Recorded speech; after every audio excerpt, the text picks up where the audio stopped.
통화를 하면서 중요한 전화번호를 전달받았는데 통화를 끊고 그 전화번호로 전화를 다시 걸려는 순간 기억이 나지 않는 경험 있으신가요? TV 리모컨을 냉장고에 넣어둔다든가 친구와 통화를 하면서 휴대전화를 찾는 웃지 못할 이런 에피소드 외에도 우리는 살아가면서 크고 작은 기억의 함정들을 경험하곤 하는데요. 특히 기억 중에서도 이 작업 기억이라는 게 있습니다. 작업 기억은 우리의 지식과 생각의 엔진 역할을 담당하고 있는데요. 그래서 우리가 책을 읽거나 혹은 수학의 원리 등 다양한 학습에 꼭 필요할 뿐만 아니라 집중력을 발휘하는 데도 큰 영향을 미친다고 합니다. 이 작업 기억을 얼마나 잘 활용하고 또 사용하는가에 따라서 우리의 기억은 힘이 더 세지거나 한없이 약해지거나 둘 중 하나의 방향으로 나아가게 되는데요. 오늘 청산유수를 찾아주신 분은요, 열심히 책을 읽었지만 정작 내용을 하나도 기억하지 못하는 마치 밑빠진 독에 물붓기처럼 소모적인 독서 활동을 하시는 분들에게 꼭 필요한 이야기를 들려주신다고 합니다. 기성준 대표님을 큰 박수로 맞이해주세요. 네, 대표님 안녕하세요. 안녕하세요. 오늘 어떤 이야기 들려주실 건가요? 네, 오늘은 독서법의 중심으로 기억을 못하는 독서와 기억을 잘하는 독서에 대해서 소개해드리도록 하겠습니다. 굉장히 알찬 내용이 숨겨져 있을 것 같은데 오늘 강연 잘 부탁드립니다. 네, 감사합니다. 생각이 흐릅니다. 청산유수 기성준 대표님의 강연을 큰 박수로 청해보겠습니다.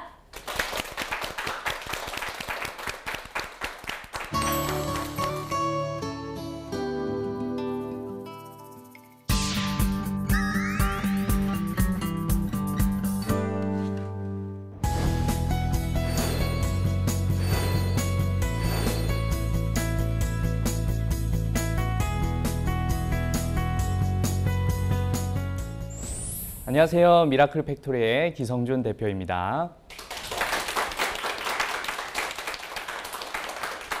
오늘은 기억을 못하는 독서와 기억을 잘하는 독서에 대해서 소개해 드리도록 하겠습니다. 저는 책을 통해서 기적을 만나고 책을 통해서 기적을 전하는 작가 이렇게 소개를 해요. 그래서 오늘 강연을 통해서 어떻게 기적을 만나는지 또 어떻게 기적을 전하는지 소개해 드리려고 하는데요. 여러분 슬럼프가 있으신가요? 제가 미라클 팩토리라는 유튜브 채널을 운영하면서 독서와 자기계발 컨텐츠를 올리고 제 주변에 막 작가님들, 여러 유명인들을 인터뷰를 하는데요. 인터뷰를 하면서 책을 어떻게 쓰셨는지 또 어떻게 강사가 되셨는지 뭐 여러 가지 이제 질문들을 하다가 슬럼프가 있으세요라고 질문하면 성공한 사람들의 특징을 볼 수가 있었어요. 성공한 사람들의 특징은 슬럼프가 없다 혹은 슬럼프를 쉽게 극복한다 이렇게 얘기하더라고요. 어떤 분은 이런 얘기를 해요. 내가 매주 월요일 다리가 떨리는 사람이 있다고 해요. 출근하기 싫어서 왜 이렇게 주말은 짧아 이렇게 하면서 막 다리가 떨리는 사람을 평범한 직장인이라고 합니다. 그런데 또 다른 분류가 있다고 해요. 매주 월요일 심장이 떨리는 사람이 있대요. 언제 출근하지? 빨리 해가 떠야 되는데 빨리 학교를 가야 되는데 이런 사람은 장인이라고 해요. 성공한 사람들을 만나보니까 매번 내가 하는 일에 있어서 심장이 떨리는 그런 일들을 하고 있더라고요. 여러분들은 어떤 분류에 속해 있습니까? 여러분들은 어떤 분류에 속해 있든지 오늘 저의 강연을 통해서 심장이 떨리는 그런 사람들이 되기를 기대해 보겠습니다. 그런 의미에서 여러분들이 지금 이 자리에 선택한 것은 정말 탁월한 선택을 하신 거예요. 그렇게 생각하시죠? 4차 산업혁명 시대다 이렇게 불리우고 있어요. 그러면 4차 산업혁명 시대가 무엇이냐? 빅데이터로 인한 모든 것이 자동화 기기, AI, 인공지능 이렇게 하는데요. 저는 4차 산업과 이 독서와 인문학은 굉장히 밀접한 관계가 있다 이렇게 얘기를 하고 싶어요. 지난 여름에 제가 중국의 심천에 초청받아서 청소년들과 이제 캠프를 진행했는데요. 중국 심천은 아시아 실리콘밸리라고 불리우는 굉장히 IT 중심의 도시예요. 인구 30만 명 도시가 1,300만 명 도시가 되고 또 현금과 카드 결제가 없고 전부 다 스마트폰 위챗으로 결제하는 자동화 기기 가게가 상점이 늘어나고 있고 또 로봇이 막 안내를 하는 그런 일들이 막 현상이 일어나고 있어요. 정말 그곳을 보면서 정말 시대가 바뀌고 있구나 이런 것을 느꼈어요. 일본에서는 AI 기술이 사람들이 좋아하는 문장과 글, 이런 스토리를 만들어서 소설을 하나 만들었다고 해요. 이 소설책을 사람의 이름으로 출품 공모전에 출품했는데 이 소설책이 당선이 됐다고 합니다. 4차 산업혁명 시대에 가장 먼저 사라질 직업군 중에 작가가 속해 있어요. 앞에 보시는 작가는 백수가 될 가능성이 높은 그런 사람 중에 한 명입니다. 그러면 이렇게 4차 산업이 이렇게 막 밀려오는 이 시점에 우리는 어떤 일을 선택해야 되고 여러분들이 선택한 일을 어떻게 해야 되고 또 우리 앞으로의 진로를 어떻게 설정해야 되는가, 세계 최고의 리더십 권위자 존 맥스웰의 말을 통해서 그 자세를 배울 수가 있어요. 무엇을 계획하든 정말 사랑하는 일을 탐색하라. 그것을 찾으면 설령 자동화 기기가 밀고 들어와도 결코 무너지지 않는 대체할 수 없는 사람이 된다. 이런 말을 했어요. 여기서 살펴볼 것은 내가 하고자 하는 일이 다리가 떨린다. 그러면 AI 자동화 기기가 밀고 들어온다는 거죠. 근데 내가 하는 일이 심장이 떨린다. 그러면 인공지능 자동화 기기가 밀고 들어오더라도 대처 불가능한 존재가 될 수 있어요. 그러면 내가 하는 그 일을 어떻게 심장이 떨리는 일로 바꿀 수 있을까? 저는 당연히 독서라고 이야기할 수 있겠죠. 왜 독서해야 되는가? 대한민국이 세계 8등까지 올라간다고 전망을 합니다. 이거는 이제 제 이야기가 아니라 뭐 골드만삭스라는 세계 경제 보고서의 말이기도 하고요. 여러 가지 세계 경제학자들이 이렇게 이야기를 해요. 그러면 대한민국이 선진국으로 이렇게 가는 길목 속에 있는데 우리는 과연 선진국들이 하고 있는 여러 가지 좋은 습관들을 가지고 있는가? 저는 이제 못하고 있다고 말하고 싶죠. 특별히 그 중에는 독서 습관을 말하고 싶어요. 대한민국 평균 독서량이 점점점 떨어지고 있어요. 대략 1년 평균 8.3권이라고 얘기합니다. 주변에서는 책을 읽는 사람들이 점점점 줄어들고 있고 이거를 80년 평생, 우리가 인간의 수명이 80세다. 80년 평생 수명을 쳤을 때 우리가 스마트폰 보는 시간을 10년이라고 합니다. 그리고 화장실 가는 시간을 10개월 동안 화장실을 간대요. 그런데 책을 읽는 시간은 이 화장실 가는 시간과 똑같은 10개월 동안밖에 책을 안 읽는다고 합니다. 이렇게 이제 책을 안 읽는 사람들이 점점점 늘어나고 있어요. 자, 그런데 미국에서 보면 재미난 연구 결과가 있어요. 토마스 콜리라는 사람이 기자인데 성공한 사람들, 부자들의 습관들을 막 조사를 한 거예요. 그러면서 부자들의 습관들을 조사해 보니까 하루 30분 이상 독서를 하고 있더라. 무려 88% 이상이. 그 다음에 보면 매일 할 일 작성, 평생 교육, 자동차 안 오디오북, 목표를 기록하고 아침 일찍 기상하더라. 여러분들은 여기에 몇 개의 습관을 가지고 있으십니까? 제가 이제 첫 번째 질문만 한번 해드리면 나는 지금 하루에 30분 이상 독서를 하고 있다. 제가 여러분들 마음이 다 보이는데요. 다 하고 있는 것 같아. 너무 웃지 마세요. 티나니까. 여러분들은 아마 부자이시거나 부자의 반열에 오르실 분들이라고 생각이 들어요. 더 세밀하게 문해력의 등급이 있어요. 문장을 해석할 수 있는 능력이죠. 1, 2등급은 그냥 글을 읽는 수준, 그리고 글자를 읽는 수준이고요. 2, 3등급은 그거를 이해하는 수준, 4, 5등급은 고도의 문해력이라고 합니다. 예를 들어서 신문을 읽더라도 이것을 그냥 이해하는 수준과 글자만 보는 수준, 그리고 이걸 나의 삶에 어떤 영향을 미칠지, 나의 진로에 어떤 영향을 미칠지 이렇게 구분하는 것이죠. 그런데 이 문해력의 등급의 차이에 따라서 사람들의 생활 수준이 다르다는 연구 결과가 나왔어요. 문해력의 1등급과 4, 5등급의 차이에 따라서 임금이 대략 2.9배, 그리고 봉사활동과 심지어 건강마저도 2배 이상 차이가 나더라. 이런 것들을 보니까 책을 읽는 사람들은 더 많이 읽어요. 우리나라 평균 독서량이 떨어졌다고 했잖아요. 책을 안 읽는 사람은 사실 안 읽어요. 근데 책을 읽는 사람은 더 많이 읽으려고 노력을 하고 책을 구매하고 책을 읽고 책 읽기를 배우더라. 심지어 CEO들, 기업가들이 저한테 책 읽기 수업을 배우러 와요. 그러면 그분들에게 평소 독서 구매량, 책 구매량이 어떻게 되세요? 하면 한 달에 2, 30만 원 구매한대요. 그런데도 불구하고 더 많이 읽으려고 공부하고 시간과 비용을 투자해서 배우고 있더라. 왜 그럴까요? 이 비밀을 아신 거예요. 임금과 심지어 건강도 두세 배 차이 나더라. 그런 의미에서 우리가 책을 읽어야겠죠. 이쯤에서 책을 통해서 변한 사람의 이야기를 소개해드리고 싶어요. 한 아이가 있었는데요. 이 아이는 초등학교 때 굉장히 부유한 가정에서 태어났어요. 부모님 사업이 공장이 하나 둘 늘어나가면서 굉장히 부유한 가정에서 태어났다가 이 아이가 초등학교에서 중학교 올라가는 시점에 거짓말처럼 사업이 부도가 납니다. 이 아이는 청소년기에 방황하기 시작해요. 중고등학교 시절 오토바이를 타면서 폭주를 삼고 성적이 안 좋아서 원하는 대학도 떨어지게 되고 20대가 되어서 우연히 건강검진을 받는 중에 종양이 발견되는데 정밀 검사를 한 결과 악성 종양, 한 글자로 뭐라 해요? 암으로 판정이 되었어요. 그래서 암 수술을 하게 됩니다. 수술을 받기 전 당신 수술이 잘못되면 평생 말을 못할 수도 있습니다 라는 이야기를 듣고요.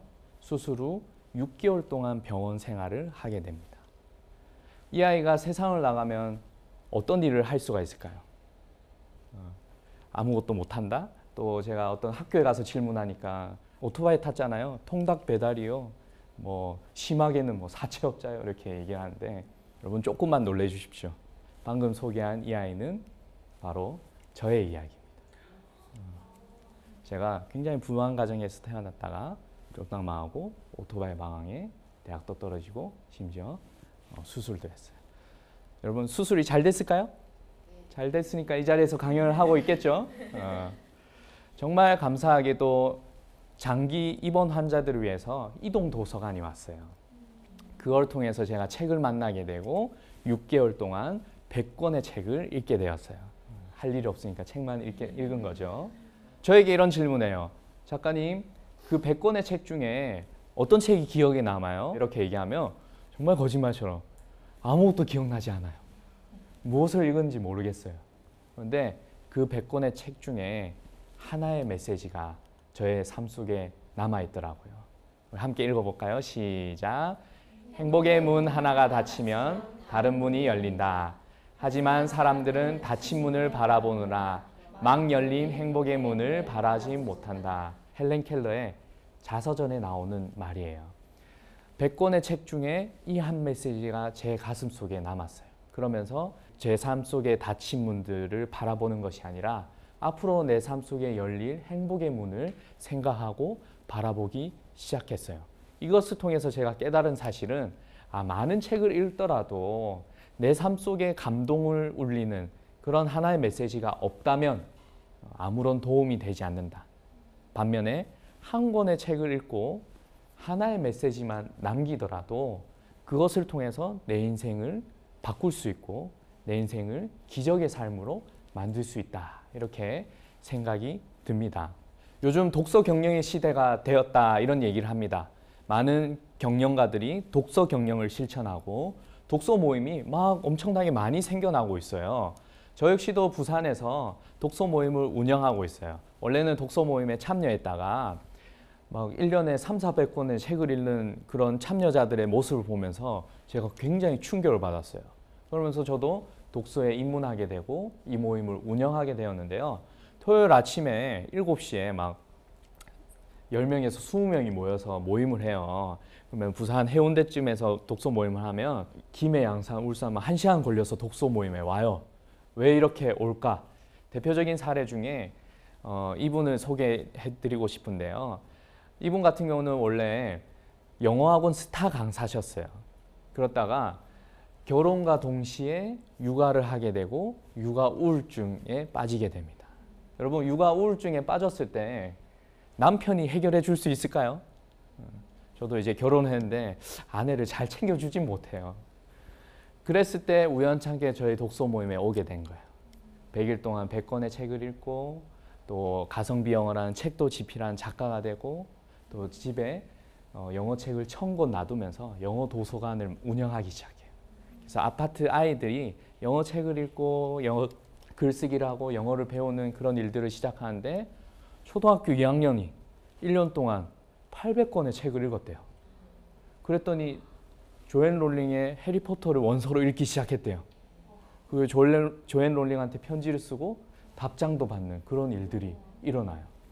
내 인생에 다친 분들을 생각하면 우울증에 빠지고 정말 스트레스가 생기는데 그 독서를 통해서 내가 분명히 하고자 하는 일, 내가 행복해하는 일, 내 주변에 도움되는 일, 아까 서두에 얘기했던 심장이 떨리는 그런 일을 찾으니까 엄청난 좋은 일들과 성과들이 막 일어나기 시작하는 거예요. 그런 의미에서 이런 동기부여를 여러분들에게 막 드렸는데 그러면 나는 막상 책을 읽으려고 한다 이렇게 생각했을 때 막상 책 읽을 시간이 있어요, 없어요?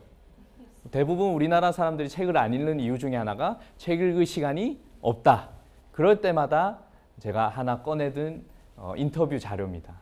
오바마 대통령이 백악관 퇴임을 하면서 대통령 퇴임을 하면서 이런 인터뷰를 해요. 백악관 생활에서 생존하게 한 힘은 바로 독서이다. 매일 영감과 아이디어를 얻기 위해서 매일 1시간씩 독서를 했다. 이런 얘기를 하죠. 그래서 제가 바빠서 책을 못 읽는 사람들을 만나면 오바마 대통령보다 바쁘신 분들은 독서를 안 하셔도 됩니다. 이렇게 얘기해요. 근데 저를 만나는 아마 대부분의 사람들은 오바마 대통령보다 바쁘신 분들은 없지 않을까 그런 생각이 들어요. 그러면 내가 이제 책 읽기로 작정했어요. 책상에 딱 오랜만에 앉아서 책을 읽으려고 하는데 너무 오랜만에 앉으면 먼지가 쌓여져 있는 거예요. 우리 여성분들 무슨 티슈 꺼내야 돼요? 물티슈 꺼내서 먼지를 이렇게 한번 닦죠. 그래서 책을 펼쳐서 읽으려고 하는데 또 오랜만에 책상에 앉으면 펜이 없어요. 그래서 펜 찾으러 거실로 갑니다. 펜을 찾은 김에 물 한 잔 마시고 화장실 가고 들어가려고 하면 꼭 우리 엄마가, 우리 배우자가, 우리 가족이 재미난 TV 드라마를 보고 있습니다. 그 드라마를 놔두고 책을 보러 갈 수 있어요, 없어요? 없어요. 그 드라마를 봐야죠. 그 드라마를 끝까지 보고 나서 이제 만족한 마음에 책 읽으러 다시 가요. 그래서 책상에 책을 탁 폈는데 거짓말처럼 거실에 펜을 놔두고 왔어요. 마치 뭉크의 절규와 같은 표정을 짓습니다. 책을 덮고 자버리죠. 그리고 또 이런 경험 한 적이 있을 거예요. 책을 읽을 때 스마트폰 안 보고 카톡 메시지 안 보고 처음부터 끝까지 집중해서 읽었어요. 그런데 거짓말처럼 아무것도 기억나지 않는 거예요. 그런 경험들 해보신 적 있죠? 그런데 오히려 기억의 비밀에서 기억을 하려고 하면 기억을 하지 못한다. 오히려 기억하는 것이 더 기억을 방해한다. 이런 기억의 비밀이 있어요. 로저 스페리 박사는 좌뇌와 우뇌를 비교하면서 우뇌의 능력이 엄청나게 크다는 것을 발견해요. 좌뇌적인 독서, 글자를 세밀하게 읽고 막 암기하는 그런 좌뇌적인 능력보다 의미 단위, 그리고 어떤 덩어리 단위로 읽었을 때 기억을 하려고 했을 때 더 많은 것을 습득하고 기억할 수가 있다. 우리의 기억은 우리가 생각한 것보다 더 많은 것을 기억하고 있다고 해요. 실제적인 예로 길을 지나가다가 여러분들에게 질문해요. 학생 여기 편의점이 어디 있어? 여기 은행이 어디 있어? 이렇게 질문한다는 거죠. 그러면 내가 처음 가는 그 길이라도 지나갔을 때 봤던 편의점과 은행을 생각해요. 저기 은행이 있었던데요. 저기 편의점이 있었는데요. 뒤돌아보면 우리가 길을 걸어가면서 여긴 편의점, 여긴 은행 이렇게 막 보고 외우고 생각하지 않았다는 거죠. 우리의 눈과 뇌는 우리가 생각한 것보다 더 많은 것을 이렇게 담아두고 있다. 오히려 더 세밀하게 기억하려고 하고 암기하려고 하고 이런 것이 기억에 방해된다. 그러므로 책을 읽을 때 내가 이걸 막 기억해야지, 막 암기해야지 이런 것들이 오히려 방해되고 그냥 넘어간다는 거죠. 그랬을 때 우리의 기억의 창고에 많은 것을 우리 머릿속에 담아져 있다. 뿐만 아니라 우리가 빨리 읽는 속도, 이것이 오히려 책을 읽는 것이 안 좋다, 방해된다 이런 얘기를 하잖아요. 근데 캠브리지 대학에서 재미난 연구를 했어요. 글자 배열을 막 헝클어서 읽히게 했는데 이 글자를 이해하는 거예요. 두 줄만 읽으면 캠브리지 대학의 연구 결과에 따르면 한 단어 안에서 글자가 어떤 순서로 배열되어 있는가 하는 것은 중요하지 않다. 근데 이걸 세밀하게 읽으면 캠브리지 대학의 연결구가 이렇게 되어 있죠. 우리의 눈은 생각보다 더 많은 것을 담을 수가 있고 또 아까처럼 더 많은 것을 기억할 수가 있다. 오히려 천천히 읽는 것, 오히려 기억하려고 애쓰는 것, 이것이 독서에 방해가 된다. 그래서 저는 책을 읽을 때 책 한 권에 기억의 나이테가 하나 생긴다 이렇게 표현하고 싶어요. 그리고 하나, 두 권, 세 권 읽을 때마다 이 기억의 나이테가 점점점 선명하게 늘어난다라고 해요. 그래서 우리는 책 한 권 읽고 이 책에 대한 내용과 의미를 막 그렇게 심각하게 분석할 필요가 없다. 나는 아무것도 기억나지 않아. 이거에 스트레스를 가질 필요 없다. 이렇게 말하고 싶어요. 마음의 서재에 책이 어느 정도 쌓여져 있어야 그 다음에 책들이 머릿속에 떠오르고 기억에 남아져요. 그래서 저는 이 마음의 서재에 10권 정도 책, 그 10권 정도는 아무것도 기억나지 않아도 된다. 11권째부터 점점점 내용들이 들어오고 생각하고 기억이 남기 시작해요. 그래서 여러분들이 오늘부터 독서를 한번 실천해 보기를 원하고 그 독서를 실천할 때 굳이 뭐 내가 이걸 덮었는데 아무것도 기억나지 않아 이렇게 해서 너무 스트레스 받지 않고요. 아 이거는 정상이구나 이렇게 생각하시면 좋을 것 같아요.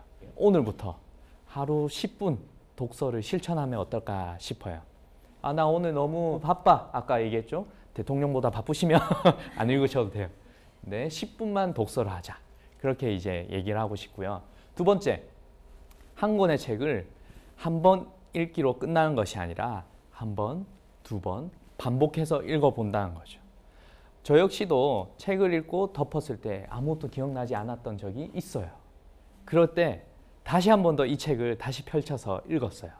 그랬을 때 아 맞다 이거 내가 읽었었지. 아 여기에 내가 감동받았었지 이렇게 생각이 드는 부분이 있더라고요. 그러면서 점점점 반복해서 읽으니까 기억이 점점점 뚜렷해지더라. 세종대왕은 백독백습, 한 권의 책을 100번 읽었다고 얘기하죠. 그래서 저는 다독하는 이유가 정말 좋은 책을 만나기 위해서 읽는 거예요. 그리고 그 좋은 책을 만나면 한 번, 두 번, 세 번 반복해서 읽는 그런 어떤 책으로 바꿔보는 거죠. 그래서 독서는 사람과 만남과 인연과 같은 맥락이라고 쳐요. 여러분들 지금 한참 소개팅 많이 하고 계시죠? 소개팅 나가서 좋은 사람 만나면 어때요? 계속 만나고 싶죠? 한 번 보고 두 번 보고 책도 좋은 책을 만나면 계속 만나보고 싶은 그런 책을 만나야 된다.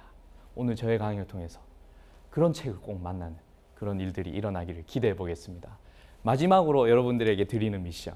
단 한 권의 책을 한 번에 독파해 보는 거예요. 내가 이 자리에 앉아서 이 책을 읽을 때 자리에 일어나지 않고 물 마시러 가지도 않고 뭐 점심시간 걸렸다. 밥도 안 먹으러 가는 거죠. 끝까지 한번 읽어보는 거예요. 그러면 독서의 임계점이 있어요. 책을 읽을 때 갑작스럽게 팍 빨리 읽어지는 그런 임계점이 있습니다.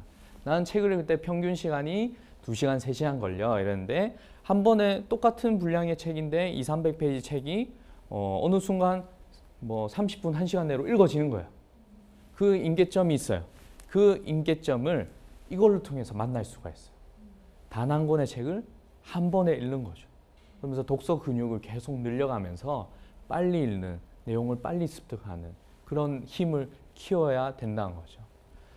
그러면 이렇게 독서의 동기부여와 또 이렇게 독서 습관들을 가졌는데 무엇을 우리가 기억해야 될까요? 저는 원북, 원 메시지, 원 액션 이렇게 말하고 싶어요. 한 권의 책에 내 삶을 바꾸는 하나의 메시지 그리고 내 삶 속에서 실천할 수 있는 하나의 액션 이것만 취하더라도 충분히 많은 것을 얻을 수가 있다. 말라위라는 나라가 있어요. 정말 가난한 나라. 국민 2%만 전기를 쓴다고 해요. 이 나라에 윌리엄이라는 소년이 있어요. 이 소년은 원래 학교를 너무 다니고 싶은데 학비가 없어서 퇴학을 당했다고 해요. 그러다가 쓰레기장을 뒤지는 전전긍긍한 생활을 했는데 우연히 미국 과학 교과서를 보면서 에너지는 언제나 우리의 주위에 있다, 이 글귀를 발견하게 돼요. 여러분, 이 글귀가 굉장히 평범하잖아요, 맞죠? 근데 이 글귀가 이 윌리엄이라는 아이의 가슴을 울게 했던 것 같아요. 쓰레기장을 뒤지면서 어떻게 에너지를 바꿀 수 있을까? 풍차를 만들어서 그걸 전기를 땅 띄우게 돼요. 그런 기적이 일어나서 마을 속에 풍차 전기가 계속 늘어나게 되고, 퇴학당했던 학교에서 전기 어떻게 만들었어요? 그 만드는 법을 알려주세요. 가르치게 돼요. 어느 날 미국인이 비행기를 타고 가다가 이 마을은 왜 전기가 있어요? 윌리엄의 작품이에요. 이런 얘기를 듣는 거예요. 그 윌리엄을 만나고 싶어요. 그래서 윌리엄을 만나서 미팅을 하고 윌리엄을 전 세계 최고의 무대인 테드에 오르게 합니다. 그 테드에 오르고 이 아이가 장학금을 받고 유학을 떠나게 돼요. 에너지는 언제나 우리의 주위에 있다. 이 한 메시지가 이 윌리엄의 삶을 기적과 같이 바꾼 거예요. 그러면 여러분들에게 이렇게 질문하고 싶어요. 여러분들은 한 권의 책을 읽고 어떤 메시지가 여러분들의 가슴을 울리게 했나요? 그리고 그 가슴 속에 담아둔 그 메시지를 어떻게 행동할 수 있을까요? 서두에 얘기했던 것처럼 여러분들에게 찾아온 슬럼프, 그 슬럼프가 또 여러분들이 하고자 하는 그 일이 막 다리가 떨렸을 때 독서를 통해서 그 일을 심장이 떨리는 일로 어떻게 바꿀 수 있을까? 한번 고민해 보시면 어떨까라는 생각이 듭니다. 오늘 기억 독서법에 대한 중심으로 여러분들이 하고자 하는 그 일이 심장이 떨리는 일이 되기를 기대해 보면서 독서를 통해서 기적을 변할 여러분들의 삶을 응원하겠습니다. 이상 기성준 작가였습니다. 감사합니다.